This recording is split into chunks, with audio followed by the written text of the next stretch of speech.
My dad doesn't know that I heard him tell another kid that he wished he was his son, so I gave him what he asked for and now I treat him like a stranger. So my dad, 45M, is really into cars, and his dad is also into cars. My grandpa used to work in a mechanic shop, and my dad learned to work on cars with him.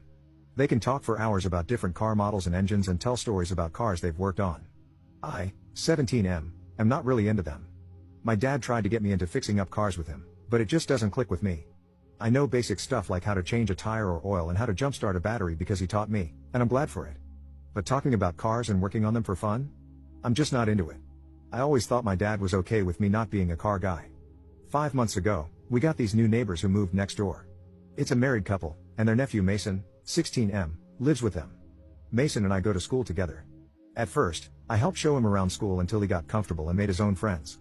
He and I still talk, but we don't hang out. Mason is like my dad and grandpa. He's obsessed with talking about cars and has a whole list of cars he wants to drive and own one day. He would come over with his aunt and uncle, and a lot of times, Mason and his uncle would hang out with my dad in the garage. Sometimes I'd be there too, but usually, it's just them. My dad usually works on his project car in the garage every other weekend for a couple of hours. For Father's Day this year, he said he wanted to be able to work on his car all day uninterrupted, which my mom agreed to. Whenever he works on his car, he leaves the garage door open. Mason has been coming by when my dad works on it for the past couple of months, and he talks to my dad and sometimes helps him out with smaller stuff related to the car. I don't really care. My dad does other stuff with me. But on Sunday, I went to ask him something when he was in the garage with Mason. The door from the house to the garage was open, and they were talking. I was waiting by the door for a chance to speak because I didn't want to interrupt their conversation. My dad was praising Mason for whatever he did. Mason said he had done that with his dad, and my dad told Mason his dad would be proud of him. Then he said Mason is the kind of son that he wanted to have. I don't know why, but that really hurt to hear. I never thought that me not being into cars was an issue for my dad. I knew he still loved me, but I guess it's not enough. I didn't say anything and just went back to my room. He doesn't know that I know what he said. I've been ignoring him since then. I still answer him when he asks me questions or tells me to do something, but I just don't want to talk to him anymore. He and my mom have asked me if something is wrong, but I lie and say no.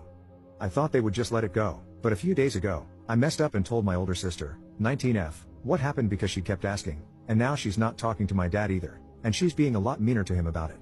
But I made her promise not to tell anyone the reason, so she's keeping her word. It's really tense in our house right now. My parents keep asking us why we're mad at our dad, but neither of us are answering, and I feel like maybe I should just let it go and go back to the way things were.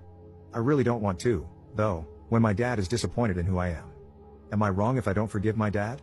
Update 1. So I guess my post was put up on TikTok, and my inbox was flooded with a bunch of new comments and DMs.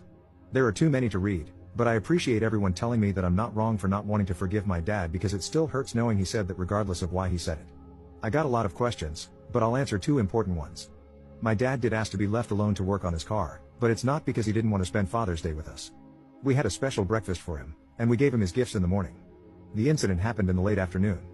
My mom usually wants to be left alone to work on her art projects or read one of her books on Mother's Day too. It's not that they don't want to spend the day with us.